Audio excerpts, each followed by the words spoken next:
اللہ وہ میرے ربا ایک بچے دی 4 سال ایک بچی دی 6 سال میری دھی دیاں باواں لتاں توڑ دتیاں۔ ویڈیو کے آغاز میں آپ نے دیکھا کہ کس طرح ایک ماں دکھ درد اور تکلیف میں اپنے بچوں کا ذکر کر رہی ہے، ان کے ساتھ کیا ہوا وہ بیان کر رہی ہے۔ یہ خاتون نادرہ ہیں جن کا تعلق سیالکوٹ سے ہے اور علاقہ ہے بھیکو چھور۔ اب یہ واقعہ کیا ہوا، ان کے بچوں کے ساتھ کیا ہوا، یہ تمام تر تفصیلات میں آپ کو بتانے جا رہی ہوں۔ کس نے ان کے بچوں کے ساتھ یہ سب کچھ کیا، جب آپ یہ جانیں گے تو اس عورت سے آپ کو نفرت ہو جائے گی۔ آپ کہیں گے یہ عورت دھرتی پر بوجھ ہے اور یہ ماں کے نام پر ایک بدنما دھبا ہے۔ میرے الفاظ پر حیران مت ہوں، پہلے آپ یہ پوری داستان سنیے جو کی داستان اس عورت نے رقم کی ہے۔ یہ نادرہ نامی خاتون جس کے 2 بچے، ام کلثوم جس کی عمر 6 سال اور ایک چھوٹا بچہ وارث علی جس کی عمر 4 سال، یہ گھر سے لاپتہ ہو جاتے ہیں۔ گھر کے لوگ یہ دیکھتے ہیں کہ قبرستان میں دونوں بچے موجود ہیں، وہ فوری طور پر ان کے گھر والوں کو اطلاع کرتے ہیں، پولیس کو اطلاع کرتے ہیں۔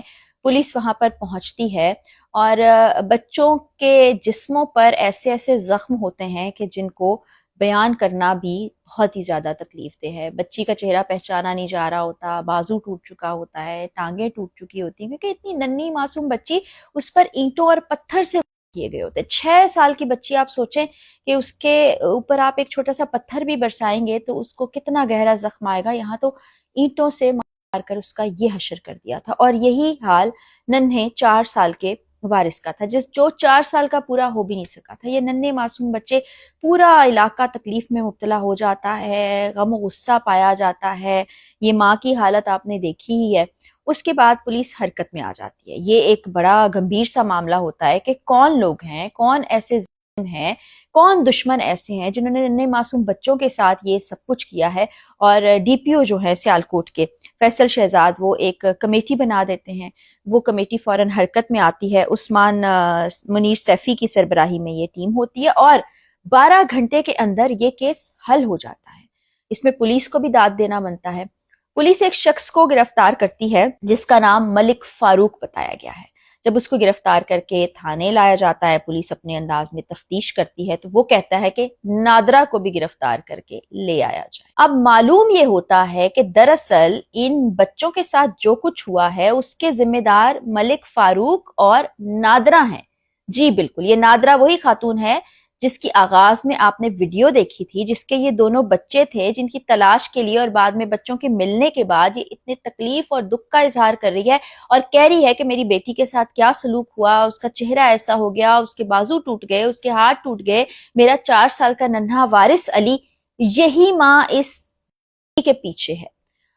اور آپ سوچ میں پڑ جائیں گے کہ یہ ایسا کیسے ہو گیا۔ میں یاد کرتی ہوں تو مجھے یاد پڑتا ہے کہ ہم مغربی ممالک کی ایسی سچی داستانیں جب پڑھ رہے ہوتے تھے یا اس پر رپورٹ کر رہے ہوتے تھے تو ہم دہل کر رہ جاتے تھے کہ اللہ معاف کرے، یہ مغربی معاشرہ کس رستے پر چل پڑا ہے کہ اپنی غلط ناجائز خواہشات اور تعلقات کے لیے اپنے بچوں کے ساتھ یہ سب کچھ کرتا ہے۔ لیکن اب یہ ہماری ہی دھرتی پر ہو رہا ہے، ہمارے ہی شہروں میں ہو رہا ہے، ہمارے ہی پاکستان میں ہو رہا ہے۔ اور یہ ملک فاروق اس وقت اس عورت کے ساتھ موجود تھا جس وقت یہ ننھی بچی یہ سب کچھ اپنی آنکھوں سے دیکھ لیتی ہے، اپنی ماں کو ایک غیر مرد کے ساتھ اس حالت میں دیکھتی ہے اور کہتی ہے کہ میں اپنے والد کو بتا دوں گی۔ اب والد بیچارہ کاشف نامی شخص ہے جو بچوں کے غم میں نڈھال ہے، وہ گھر کا نظام چلانے کے لیے ایک نمبردار یعقوب نامی شخص کے ڈیرے پر کام کرتا ہے۔ 7 سال قبل اس کی اس ڈائن عورت سے شادی ہوتی ہے۔ معصوم کے ساتھ جو ہوا، اللہ تعالیٰ ان کو کیفر کردار تک پہنچائے۔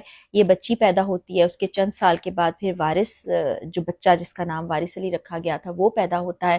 اب وہ کام کے لیے گھر سے چلا جاتا ہے، اس کو نہیں معلوم ہوتا کہ اس کے پیچھے کیا ہو رہا ہے۔ وہ اپنے گھر والوں کے لیے بہتر زندگی ان کی بنانے کے لیے کام میں لگا ہوا ہے، محنت کر رہا ہے، مزدوری کر رہا ہے، اور ادھر یہ خاتون اس کے ہی علاقے میں رہنے والے ایک صاحب سے دوستی کر لیتی ہے جن کا نام ملک فاروق میں نے آپ کو بتایا، اور وہ آزادانہ اس کے گھر آتا جاتا ہے۔ ایک روز اسی طرح یہ گھر میں موجود تھے، یہ بچی دیکھ لیتی ہے اور کہتی ہے کہ میں اپنے والد کو بتاؤں گی۔ یہ اس کو کہتی ہے کہ تم مت بتانا، ایسا مت کرنا، وہ بچی خاموش ہو جاتی ہے، اور بچی کو کیا سمجھ، 6 سال کی بچی کو کیا سمجھ ہوگی. لیکن دوسری جانب یہ عورت فاروق کے ساتھ مل کر اپنی ہی بچی کو پلان کرتی ہے کہ اس کی جان لے لے گی، اور ایک روز بچی کو لے کر قبرستان آ جاتی ہے. قبرستان آنے کے بعد یہ شخص وہاں پہلے سے موجود ہوتا ہے، یہ اس ننھی معصوم بچی کو پکڑتا ہے، اور ماں اینٹیں پتھر اس بچی پر برساتی ہے. اور جس حالت میں پولیس نے وہاں سے بچوں کو نکالا اور بچے جس حالت میں ملے، وہ الفاظ نہیں ہے میرے پاس آپ کو بیان کرنے کے لیے. میں نے ڈھکے چھپے الفاظ میں آپ کو بتایا ہے. اور اس دوران وہ بہن کے پیچھے چھوٹا بھائی بھی وہاں پہنچ جاتا ہے، اور وہ کہتے ہیں کہ یہ بچی نے ہمیں دیکھ لیا تھا، یہ عینی شاہد تھی، اب اس کا تو ہم نے خاتمہ کر دیا، اب ایک اور عینی شاہد پیدا ہوا ہے، اس کا کیا کیا جائے. اور وہ سوچتے ہیں اس کے ساتھ بھی وہی سلوک کیا جائے جو 6 سالہ کلثوم کے ساتھ کیا ہے، اور پھر اینٹوں کے وار کر کے وارث کی بھی لے لی جاتی ہے. اور اس کے بعد یہ خاتون گھر واپس آ جاتی ہیں، یہ فاروق اپنے گھر چلا جاتا ہے. ایک یہ دہائیاں مچاتی ہے اور کہتی ہے میرے بچے نہ جانے کہاں چلے گئے، جھوٹی سچی کہانیاں محلے میں اپنے شوہر کو یہاں وہاں سب کو سناتی ہے. اور اسی دوران قبرستان میں دیکھا جاتا ہے کہ یہ 2 بچے موجود ہیں. اس کے بعد پولیس کو بھی اطلاع دی جاتی ہے، گھر والوں کو بھی اطلاع دی جاتی ہے، پولیس حرکت میں آتی ہے، بچوں کو وہاں سے لے جایا جاتا ہے، ان کو گرفتار کیا جاتا ہے. اور وہاں پر اس عورت کے ڈھکوسلے ڈرامے، یہ اس کے ٹسوے بہانا، مگرمچھ کے آنسو آپ دیکھ سکتے ہیں. کوئی ماں کیسے اپنے بچوں کے ساتھ یہ سب کچھ کر سکتی ہے، یہ بتاتے ہوئے بھی اس وقت میرے رونگٹے کھڑے ہو رہے ہیں. میرا دماغ پروسیس کرنا چھوڑ دیتا ہے ان تمام واقعات کے بعد کہ یہ کیا ہو رہا ہے ہمارے معاشرے میں. اپنے ایسے تعلقات کو چھپانے کے لیے آپ نے 2 ننھے معصوموں کے ساتھ یہ کیا جو کہ آپ کا اپنا خود تھا، جن کو آپ نے خود پیدا کیا ہے. ایک بیٹی اور ایک بیٹا، لوگ ترس رہے ہوتے ہیں کہ ہمارے گھر میں اولاد ہو، ہمارے بچے ہوں. اللہ تعالیٰ نے تو آپ کو دونوں نعمتیں دی تھیں، اور اپنے ناجائز تعلق کو بچانے کی خاطر، اپنے گناہوں پر پردہ ڈالنے کی خاطر آپ نے ان ننھے معصوموں کے ساتھ کیا کیا. آپ کی اخلاقیات کہاں چلی گئی ہیں؟ آپ کے شرم غیرت تو بیچ کھائی ہے کہ آپ غلط کو غلط سمجھتے ہی نہیں، اور پھر آپ نے ان ننھے معصوموں کو ہمیشہ کی نیند سلا دیا. اب اس وقت کاشف جو ہے، جو والد ہے بچوں کا، اس کا دکھ دیکھا نہیں جاتا. اس کی تو دنیا ہی اجڑ گئی. اس کے جو 2 ننھے معصوم بچے چلے گئے، پھر اسے یہ پتا چلا کہ اس کی بیوی کیا کرتی رہی، اور یہ سب کے پیچھے وہ ہے. وہ تو غم سے بہت نڈھال ہے. اور یہاں پر پولیس کو بھی یہ چونکہ ایک بلائنڈ کیس تھا، میں ضرور کہوں گی کہ انہوں نے بڑی تیزی سے اس معاملے کو نمٹایا. لیکن ارباب اختیار سے گزارش یہی کرنا چاہوں گی کہ چاہے کوئی بھی اس طرح کے عمل کے پیچھے ہو، کسی نے بھی کیا، اس کو سزا ملنی چاہیے. یہاں پہ یہ جو ایک ٹیم تشکیل دی گئی تھی، انہوں نے کس طرح سے رسائی حاصل کی، علاقے کے لوگوں سے پوچھا، یہاں وہاں سے معلوم کیا، کچھ مدد حاصل کی، اور یہ فاروق تک پہنچے. فاروق نے پھر سب کچھ اگلا اور اس ڈائن عورت تک پہنچے اور اس معاملے کو حل کر لیا. لیکن اس معاملے کا حل یہاں پر ختم نہیں ہو جاتا. یہ تو تمام چیزیں سامنے آ گئی ہیں، اس وقت میڈیا پر بھی بات کریں، لیکن اصل معاملہ یہ ہے کہ سزائیں دینا شروع کر دیں. دست بدستہ آپ سے گزارش ہے، حکمرانوں سے گزارش ہے کہ سزائیں دینا شروع کر دیں، تاکہ اس طرح کے واقعات ہمارے معاشرے سے ختم ہو جائیں. اور یہ مجھے نہیں سمجھ آتی کہ ہوس میں اتنے اندھے لوگ کیوں ہو گئے ہیں. کہیں باپ جلاد بن جاتا ہے، کہیں بیوی اپنے شوہر کے ساتھ یہ کر رہی ہے، کہیں معصوموں کے ساتھ یہ سب کچھ کیا جاتا ہے،